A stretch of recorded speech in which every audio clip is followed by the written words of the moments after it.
इसलिए भगवान राम से सर्वाधिक प्रेम करने वाला अगर कोई है तो माता कैकेयी है। जी। अच्छा, मैंने आपकी एक वीडियो देखी है, उसमें आप ये बता रही हैं कि कैकेयी जो हैं वो राम की सबसे अच्छी माँ थी, लेकिन पूरी दुनिया जो है वो कैकेयी को राम की अच्छी माँ नहीं मानती है। ये क्या प्रसंग है, ये मुझे बताएंगे क्या इसके बारे में? जी। हाँ। रामचरितमानस में, पूरे रामचरितमानस में, हाँ। या पूरे दुनिया में राम से सर्वाधिक प्रेम करने वाला कौन है?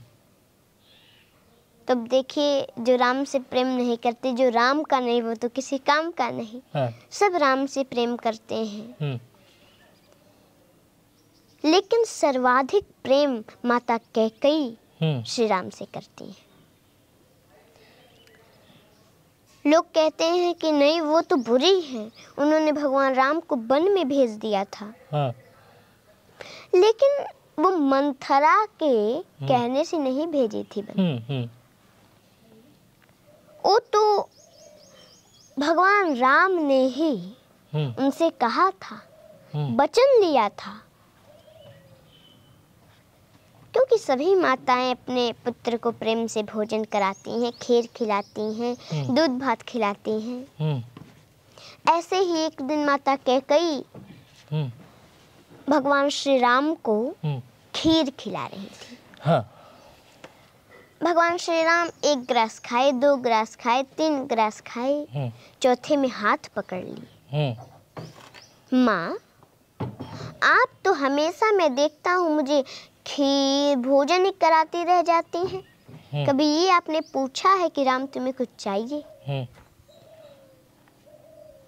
माता कैकेयी ने कहा कि राम, अगर तुम्हें कुछ चाहिए तो बोलो ना। तुम्हें मांगने में देरी हो सकती है, लेकिन मुझे देने में देरी नहीं होगी। मांगो, क्या चाहिए? भगवान राम ने कहा कि माँ, मैं ऐसे नहीं मांगूंगा, पहले मुझे वचन दीजिए, जो मैं मांगूंगा वो आप देंगी। माता कैकेयी ने कहा कि अरे ऐसा क्या मांगेगा जो वचन ले रहा है, लेकिन ठीक है, मैं तुम्हें वचन देती हूँ, जो तुम मांगोगे वो हम देंगे तुम्हें। भगवान राम ने कहा, माँ, जो मैं मांगने जा रहा हूँ, अगर वो आपने मुझे दे दिया, कोई भी संसार में अपनी बेटी का नाम कैकेयी नहीं रखेगा। माता कैकेयी ने कहा कि कोई अपनी बेटी का नाम कैकेयी न रखे, इससे मुझे क्या लेना देना, बस मेरा राम प्रसन्न रहे, यही मुझे चाहिए। मांग बेटा, क्या चाहिए तुम्हें? राम जी ने कहा कि माँ, जो मैं मांगने जा रहा हूँ, अगर वो आपने मुझे दे दिया तो संसार में आपका अपजस होगा। माता कैकेयी ने कहा, वो जस मुझे नहीं चाहिए जिससे मेरा पुत्र राम प्रसन्न न रहे, और वो अपजस मुझे मंजूर है, जिस अपजस से मेरा राम प्रसन्न रहे। मांगो, क्या चाहिए? भगवान राम की आंखों में आंसू आ गए। माँ, जो मैं मांगने जा रहा हूँ, अगर आपने दे दिया तो कदाचित आपको वैधव्य जीवन भी देखना पड़ सकता है, आप विधवा भी बन सकती हैं। माँ, माता कैकेयी 2 मिनट के लिए मौन हो गई, फिर बोली कि पुत्र, कदाचित मुझे वैधव्य जीवन भी देखना पड़े, ये मुझे मंजूर है, पर बस मुझे ये चाहिए कि मेरा राम प्रसन्न रहे। मांगो, क्या चाहिए तुम्हें? ये संवाद जब खीर खिला रही थी राम जी को कैकेयी जी, तब का ये बातें हैं तब की। जी। उसके बाद क्या हुआ? तो भगवान राम ने कहा कि माँ, एक समय आएगा मेरा विवाह होगा, मैं अयोध्या आऊँगा, उस समय आपको मेरे लिए 14 वर्षों का वनवास मांगना पड़ेगा।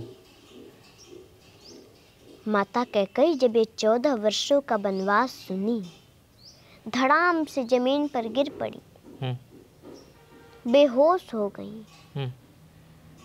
और जो पिलाने के लिए, भोजन करा के पिलाने के लिए पानी रखे थे, उस पानी को भगवान राम लिए, मुंह पे छींटा मारे, उनको होश हुआ। बोली कि राम,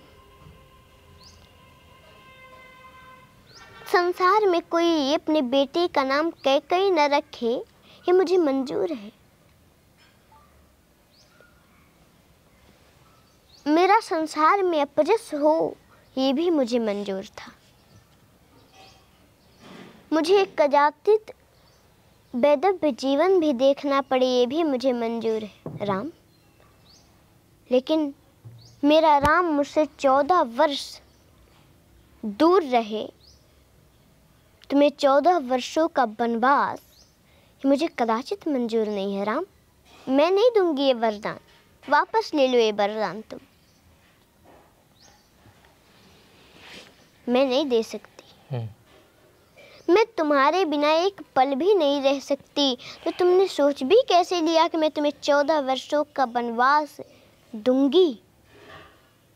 मैं नहीं दूंगी।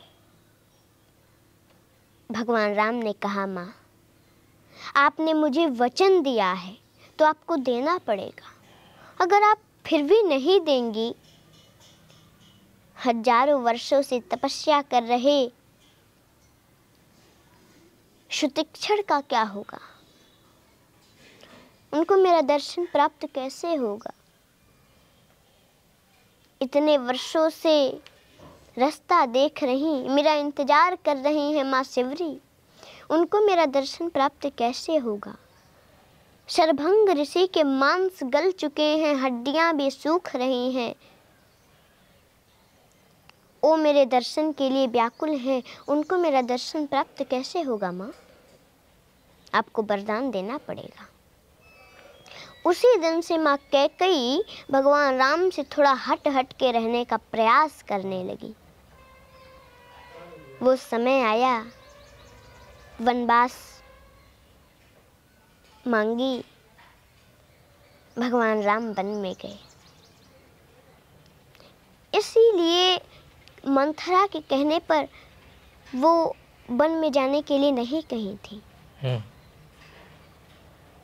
इसलिए भगवान राम से सर्वाधिक प्रेम करने वाला अगर कोई है तो माता कैकेयी है जी।